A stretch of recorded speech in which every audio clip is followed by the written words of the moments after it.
6 months after the first battle, Li Jun stood in what used to be Emperor Vextar's throne room.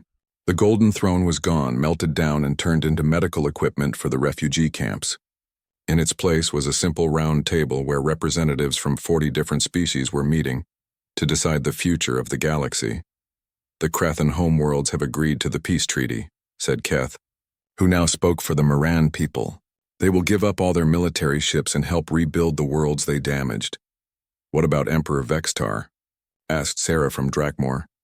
"He is in prison," said High Counselor Zethra, who had helped end the war when she convinced many Krathan commanders to surrender rather than keep fighting. "He will spend his life helping to repair the damage he caused." Li Jun was not really listening to the political talk. He was thinking about his crew and his ship. The Indomitable was finally getting the repairs it needed, but it would never be the same. Too much had happened. Too many battles had been fought. Park Mina came up to him during a break in the meeting. "Captain, Admiral Chowan wants to know if you will accept the promotion to Admiral of the new Galactic Defense Fleet." I told him I would think about it. Are you thinking about it? Li Jun looked out the window at the busy spaceport below. Ships from dozens of worlds were coming and going, carrying supplies to rebuild damaged planets and bringing families back together after years of separation. "I keep thinking about that first day," he said, "when we decided to stay and fight. Did you ever think it would lead to all this?" "Honestly, I thought we would die in the first 10 minutes, they both laughed. It seemed impossible now that they had been so scared, but also impossible that they had won. Dr. Yun Hua joined them at the window. She was wearing the uniform of the new Galactic Medical Corps. "The hospital ships are ready to launch. We should be able to reach every refugee camp within the month. How many people still need help?" Li Jun asked. "Millions. But we have volunteers from every world now. Humans, Zelani, Morph, even reformed Krathan. Everyone wants to help." Kim Tae's voice came over the intercom. "Captain, I hate to bother you during your important meeting, but you need to see something." They went down to the engineering section, where Kim Tae was working on the Indomitable's engines. But he was not alone. Engineers from 20 different species were working with him, sharing ideas and learning from each other. "Look at this," Kim Tae said excitedly. "The Zelani have a shield technology that is completely different from ours, and the morph power systems are amazing. If we combine everything we have, we could build ships that are faster and stronger than anything the galaxy has ever seen," finished a young Krathan engineer who had joined the rebels during the war. "Ships for exploration?" added a Miran technician. "For helping people, not hurting them." Li Jun smiled. This was what he had hoped for when they sent that first message across the galaxy. Not just freedom from the Krathan Empire, but freedom to work together to build something better. Han Sol came running into the engineering section. "Captain, you need to hear this. I am getting a signal from the edge of the galaxy. It is not from any species we know." They went back to the communication center. Han Sol played the signal. It was clearly intelligent, but in a language none of them had ever heard. "How far away?" Li Jun asked. "Very far. Maybe 6 months' travel even with our fastest ships."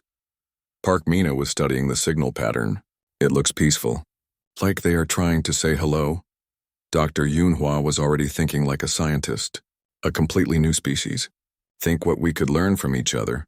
Or teach each other," Kim Tae added. Li Jun looked around at his friends. They had been through so much together.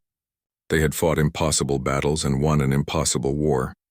They had freed a galaxy and built a new kind of civilization based on cooperation instead of conquest. Han Sol, send a message back. Tell them we would like to meet them.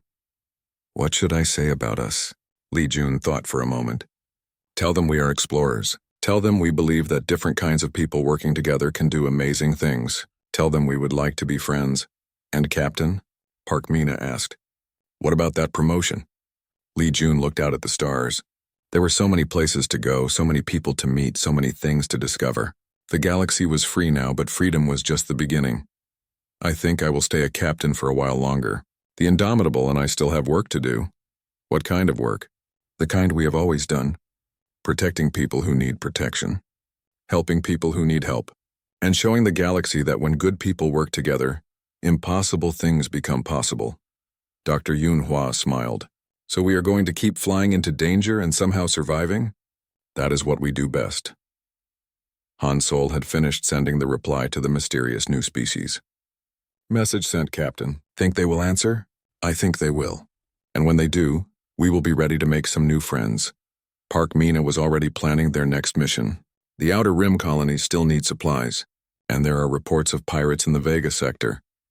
Then we'd better get the ship ready, Lee Jun said. Kimtae, how long until the Indomitable is space-worthy again? Give me 2 days, Captain. I want to install some of these new improvements. Make it one day. The galaxy is a big place, and there are always people who need help.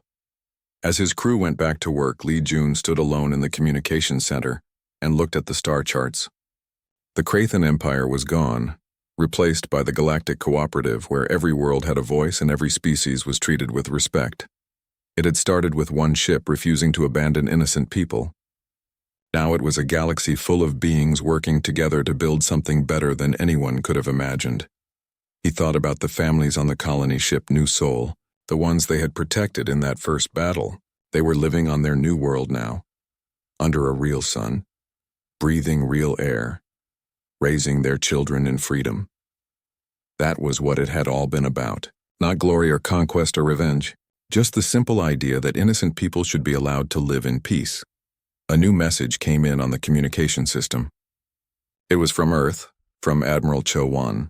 Lee Jun, the message said. I know you turned down the promotion, but there is something you should know.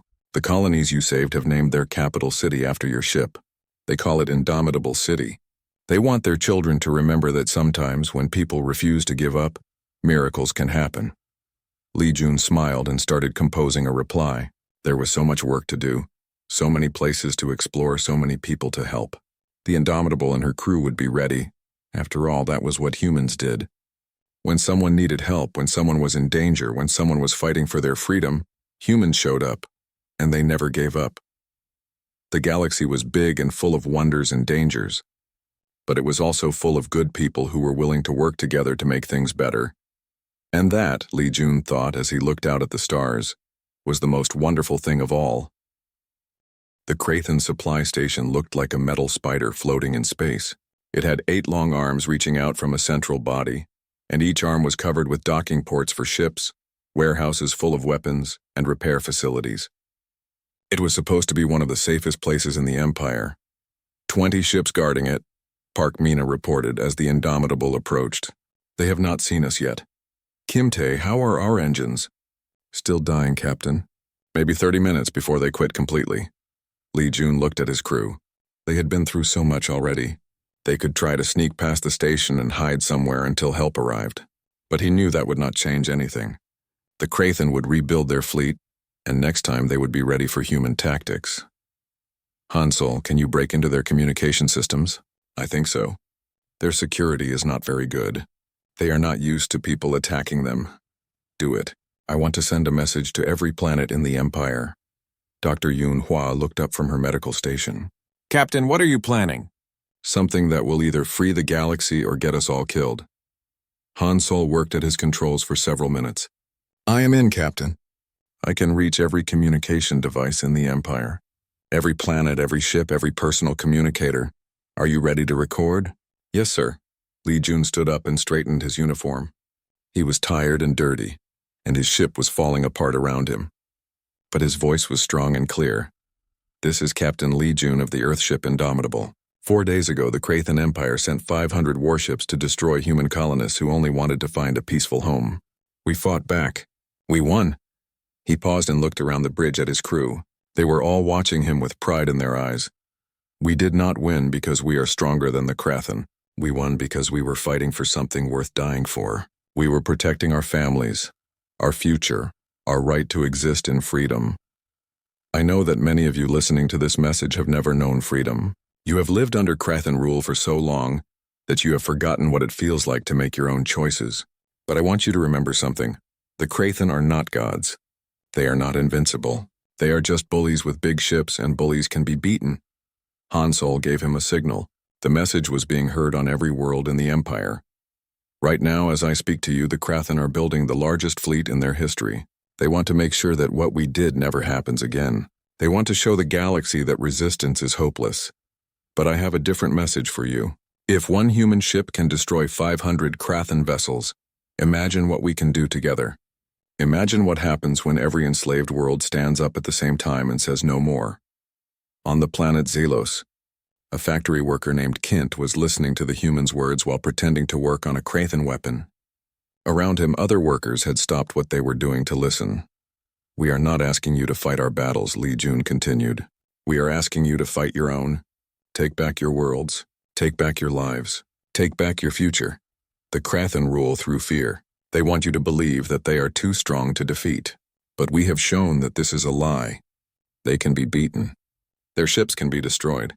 Their empire can fall." On the mining world of Drakmor, a young woman named Sarah was translating the humans' words for the other miners who did not understand the common language. As she spoke, she saw something in their eyes that had not been there before: hope. "We know that many of you are listening. We know that some of you have ships, weapons, and the will to fight. If you can hear this message, then the time for hiding is over. The time for freedom has come."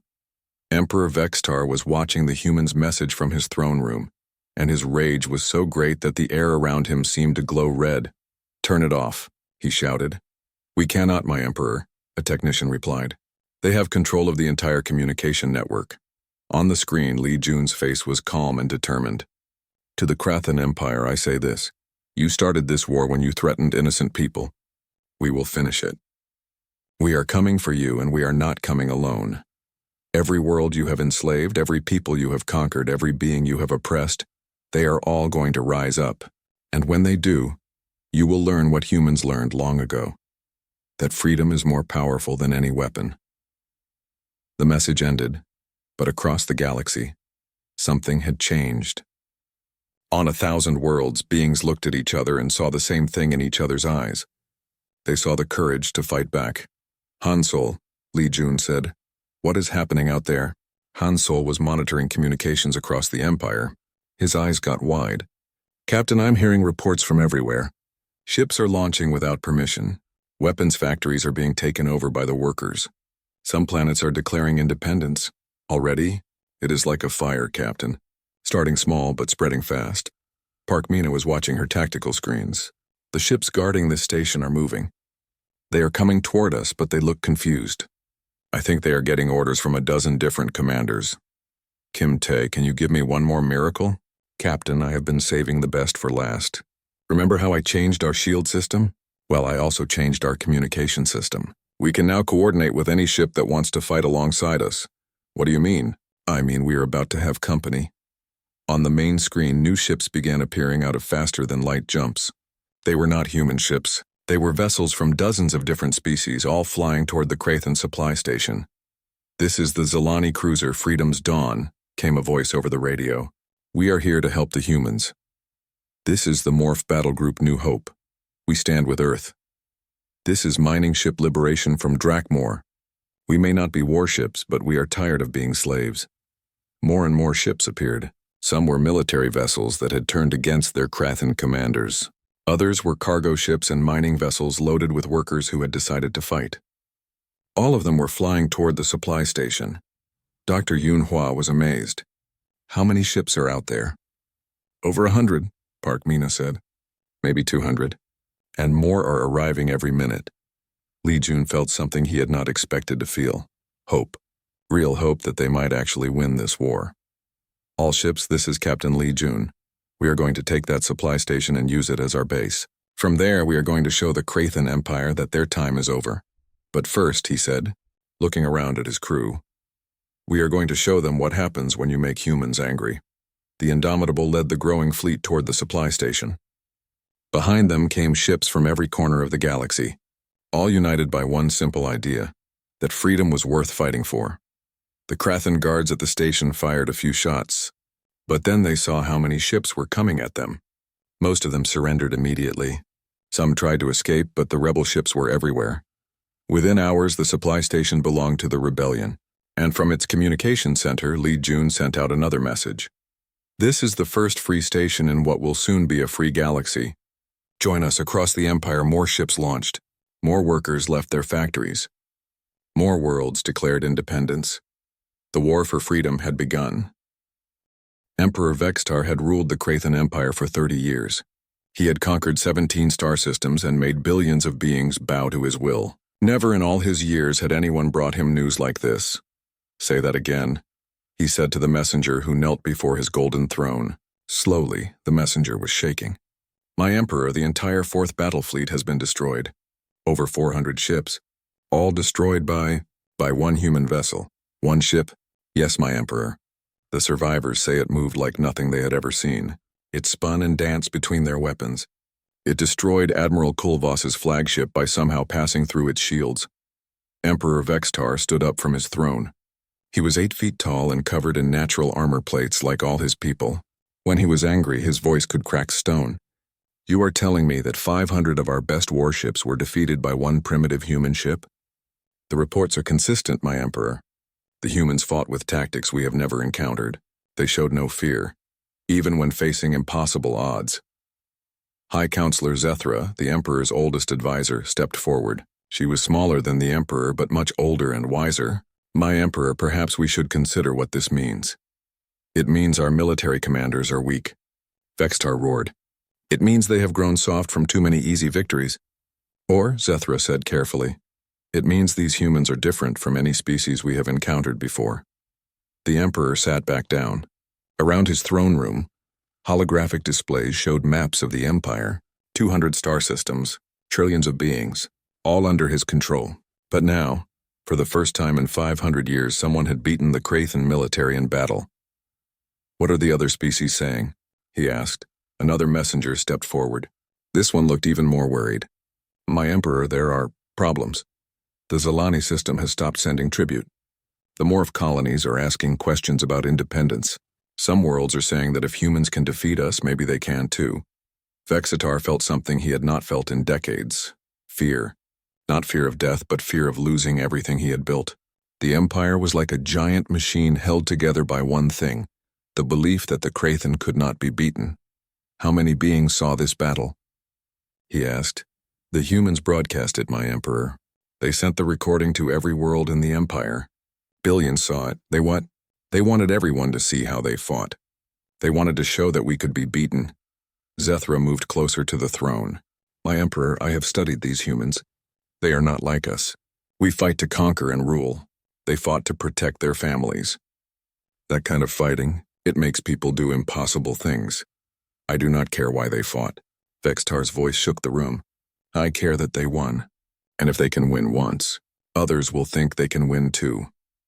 On the other side of the galaxy, on a world called Miran, a young being named Keith watched the recording of the human battle for the 20th time. Keth's people had been slaves to the Krathan for over 100 years. They worked in the mines digging up metals for Krathan ships and weapons. "Did you see that part?" Keth asked his friend Nira. "The human ship spun right through the big Krathan ship like it was made of air." "I saw it," Nira said. "I still do not believe it." "One ship, Nira. One small ship against 500. And they won." Around them, other Miran workers were watching the same recording. For the first time in their lives, they were seeing Krathan ships explode. They were seeing the mighty empire that had ruled them for so long look weak and confused. "What are you thinking, Keth?" Nira asked. "I'm thinking that if one human ship can do that, what could 1,000 ships do? What could all the enslaved worlds do if they worked together?" Back on the Indomitable, Dr. Yunhua was studying the recordings they had made of the Krathan ships. "Captain, I think I understand something important about their empire." Li Jun was getting his first real sleep in 4 days, but he woke up when she called him. "What is it?" "Their ships are not really built for fighting other ships.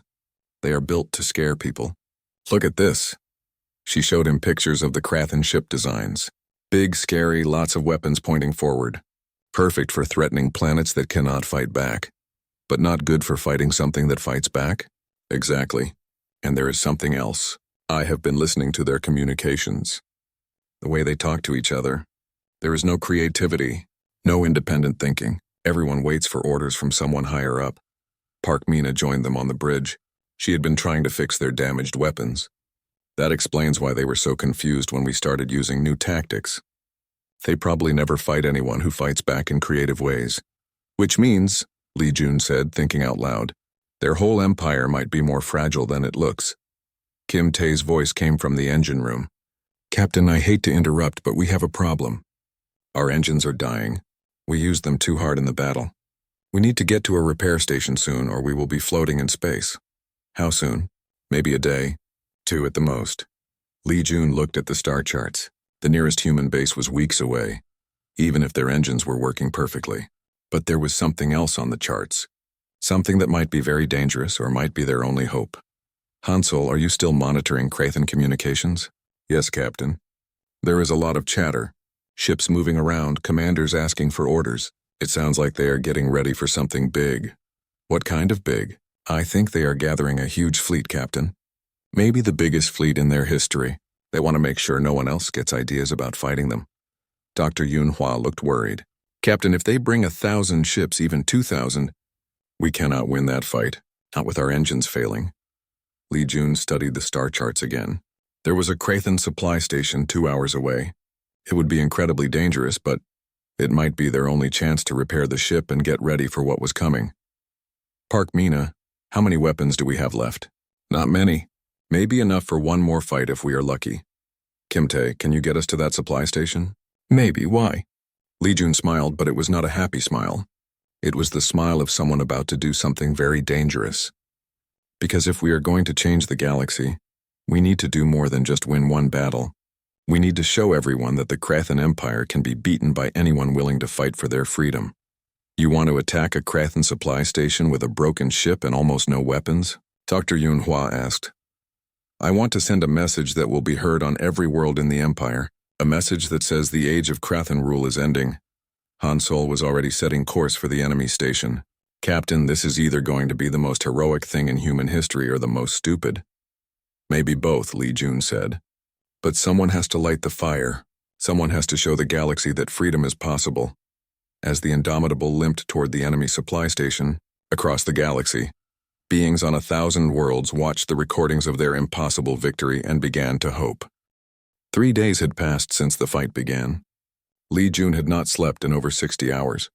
His eyes were red and his hands shook from too much coffee, but he would not leave his captain's chair. Around him his crew looked like ghosts, but they kept working. Captain, Dr. Yunhua said, checking her medical scanner on him. You need to rest. We all do. How can I rest when they keep sending more ships? Li Jun pointed at the main screen.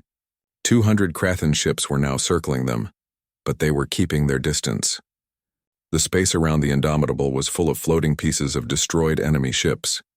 Kim Tae's voice came from the engine room and he sounded very tired. Captain, our engines are running on hope and angry thoughts.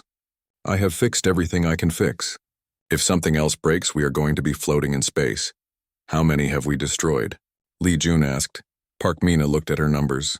312 confirmed kills. Maybe more that we could not count because they were blown into too many pieces. Han Sol was listening to the enemy radio signals. He had gotten much better at understanding their language. Captain, they are really confused now. I hear them asking each other how this is possible. Some of their ship captains are refusing to attack us. Refusing? Yes, sir.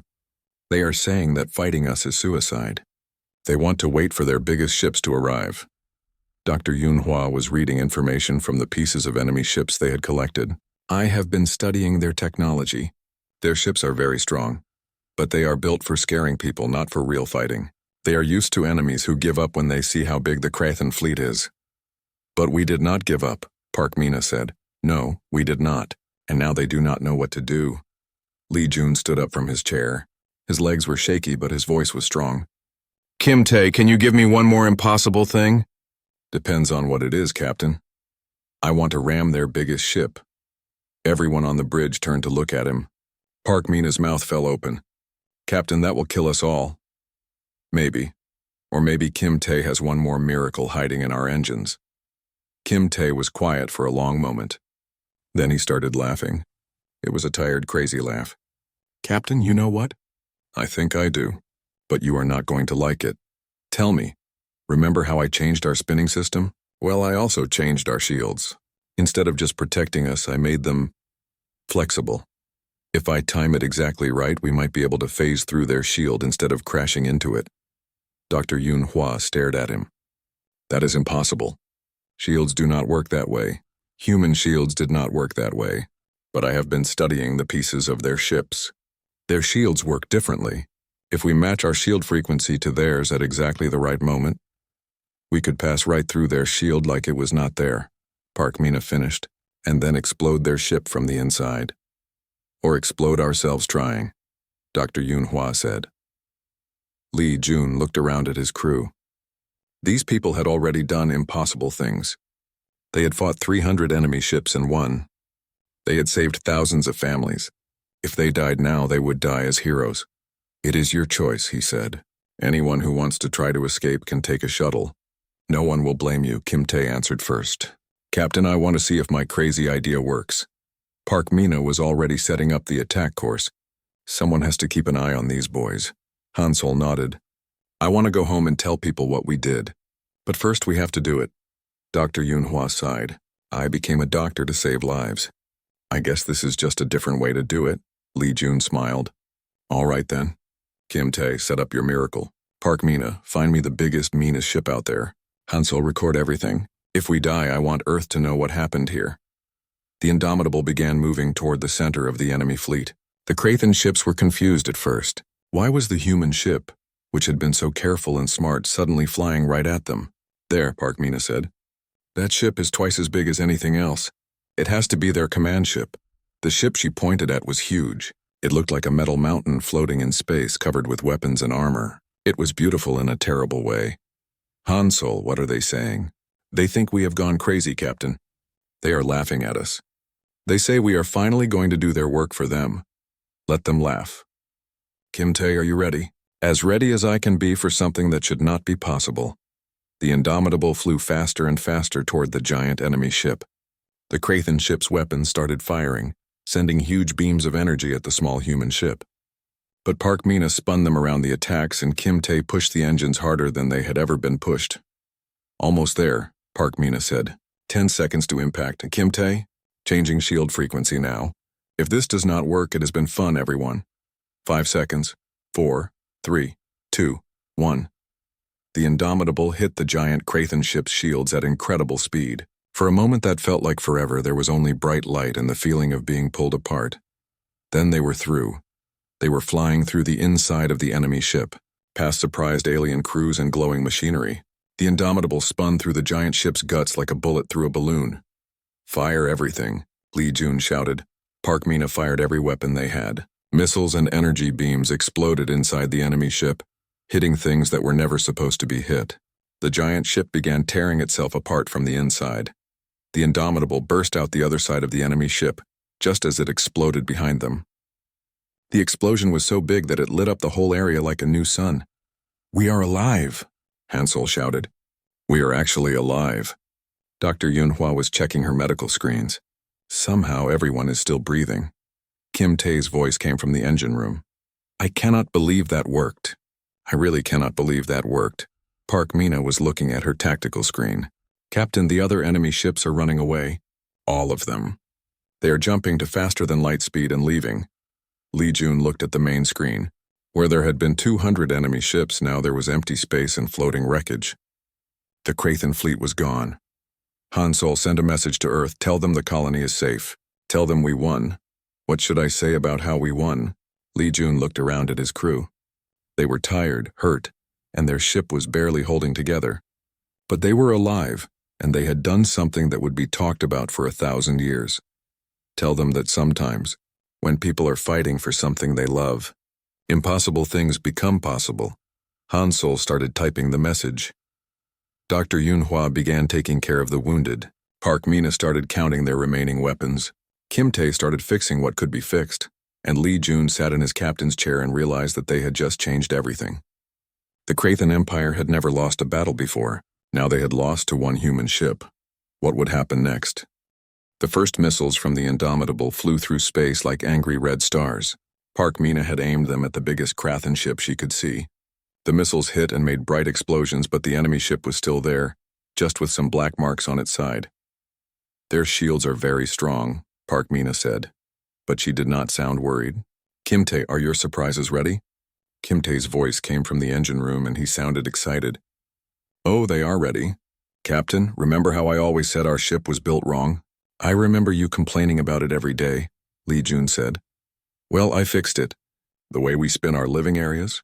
I changed it. Now the whole ship can spin and move in ways that will make you sick. But it will make the enemies even more sick. Do it. The Indomitable suddenly started moving like no spaceship had ever moved before. It spun and twisted and flew in curves that should not have been possible. The ship's special design let it turn the spinning motion into speed and direction changes that confused the enemy weapons. 50 Krathan ships are coming at us, Han Sol said. I think they want to make this quick. Dr. Yoon Hwa was watching her medical screens. Everyone hold on to something. These movements are going to be hard on our bodies. The enemy ships came in fast, firing bright blue beams of energy. But the Indomitable was not where they expected it to be.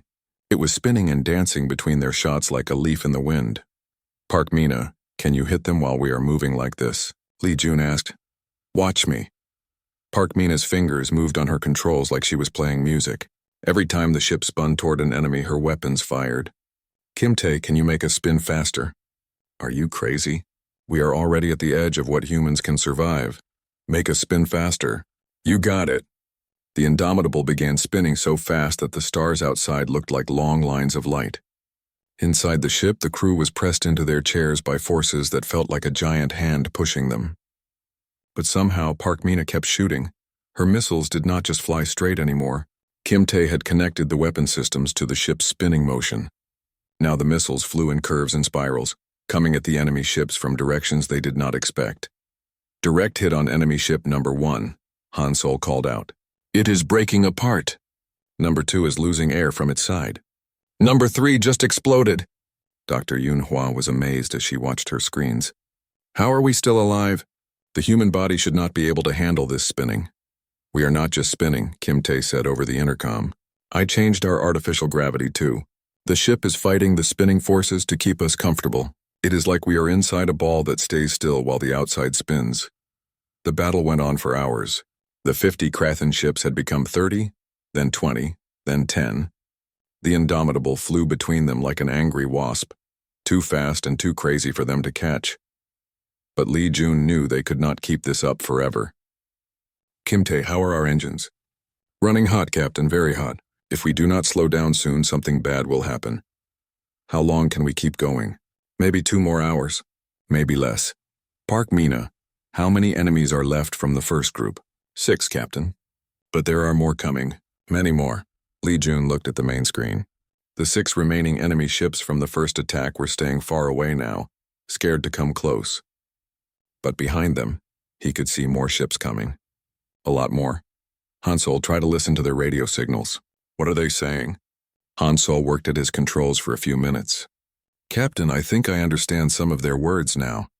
They are confused. They are asking each other how one small ship can fight like this.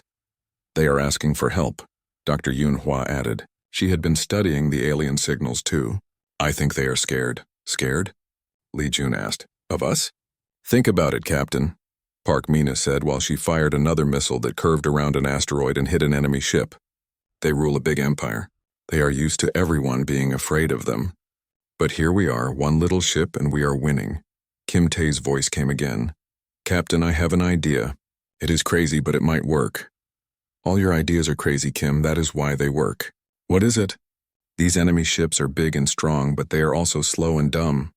They build them to scare people, not to fight smart enemies. What if we stopped running and started hunting? Lee Jun thought about this. They had been flying away from the enemies, making them chase the Indomitable through asteroid fields and around the planet. But what if they turned around? What are you thinking? Their ships are so big that they bump into each other when they try to turn fast. What if we flew right into the middle of their group? They would have to be careful not to shoot each other. Park Mina's eyes got bright. That could work.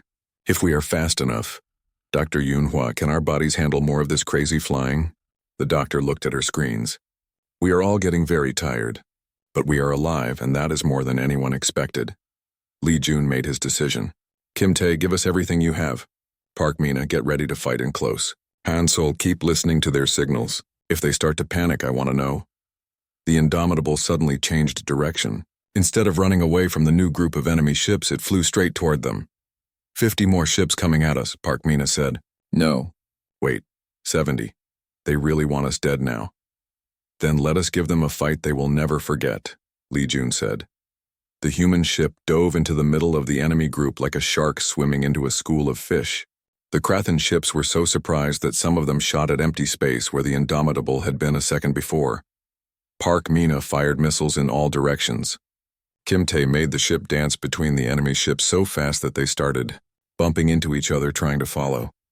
Dr. Yoon Hwa watched as 3 Krathan ships crashed, together trying to turn fast enough to catch the spinning human ship. Han Sol, what are they saying now? Captain, I think they are asking for even more help. They are saying that humans fight like demons. Lee Jun smiled as his ship spun past another enemy explosion. Good, let them be scared. Maybe they will think twice before threatening our people again. But deep down he knew this could not last forever. How many ships did the Krathan Empire have? How long could his crew keep fighting the impossible fight? He looked at his people. They were tired, scared, and pushed to their limits. But they were still fighting. Still protecting the families who had escaped to safety. All right, everyone, Lee Jun said. Let us show them what happens when you mess with humans. Captain Lee Jun stood on the bridge of the Indomitable, watching the stars through the large window. His ship was the newest and strongest warship that Earth had ever built. It was not very big compared to the massive ships he had seen in old movies, but it was fast and smart. The ship could spin its living areas while the main body stayed still, letting the crew live in normal gravity even during the wildest space fights. Captain, we are getting close to the new colony, said Lieutenant Han Sol from his seat at the communication desk. His fingers moved quickly over the glowing buttons. The new Sol and the other colony ships are already in orbit around the planet. Lee Jun nodded. This was supposed to be a happy day. After many years of trying, humans had finally learned how to travel faster than light. They found this beautiful planet in the Kepler 442 system, and thousands of families were ready to start a new life there. The Indomitable and 11 other warships were here to protect them. Sir, I am picking up something strange, Han Sol said, his voice getting worried. There are many ships coming out of jump space. Very many ships. Commander Park Mina looked up from her tactical screen. She was the best fighter pilot Lee Jun had ever known before she became his second in command. Captain, I count over 500 ships. They are big. Much bigger than ours. Lee Jun felt his heart start beating faster, but he kept his voice calm. Show me. The main screen lit up with dots of light. So many dots that they looked like stars. But these were not stars. These were ships, and they were all pointing toward the human colony fleet. This is Admiral Cho Wan to all ships, came a voice over the radio. We have been contacted by the newcomers. They call themselves the Krathan Empire. They say this space belongs to them. They want us to leave now. What did you tell them? Lee Jun asked into his microphone. I told them we are peaceful. We just want to live on the empty planet. But they say no. They say all humans must go back where we came from, or they will make us go. Park Mina was reading her screens fast. Captain, these ships are not just big. They have weapons I have never seen before. Each one of their smallest ships is stronger than our biggest one. Dr. Yoon Hwa came onto the bridge. She was the ship's doctor, but she also studied alien life. I have been listening to their radio signals, she said. I do not understand their language yet, but I can hear something in their voices. They are not angry. They are bored. Like this happens all the time. Admiral Cho Wan to all ships. The radio said again. They have given us 1 hour to start leaving. All ships are ordered to begin jump preparation now. Lee Jun looked around his bridge. His crew was the best in the Earth fleet. Chief Engineer Kim Tae was down in the engine room, probably already getting the jump drive ready. These people trusted him to keep them alive. Sir, Han Sol asked, should I tell the engine room to prepare for jump? Lee Jun walked to the big window and looked at the colony ships. Families were on those ships. Children who had never seen a real sky. Old people who wanted to spend their last years under a real sun. Young couples who dreamed of building something new and good. Captain, Park Mina said softly, there are 500 of them. 12 of us. I know. We cannot win this fight. I know. Admiral Cho Wan's voice came again.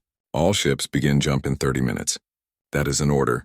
Lee Jun touched the communication button. Admiral, this is the Indomitable. Go ahead, Captain Lee.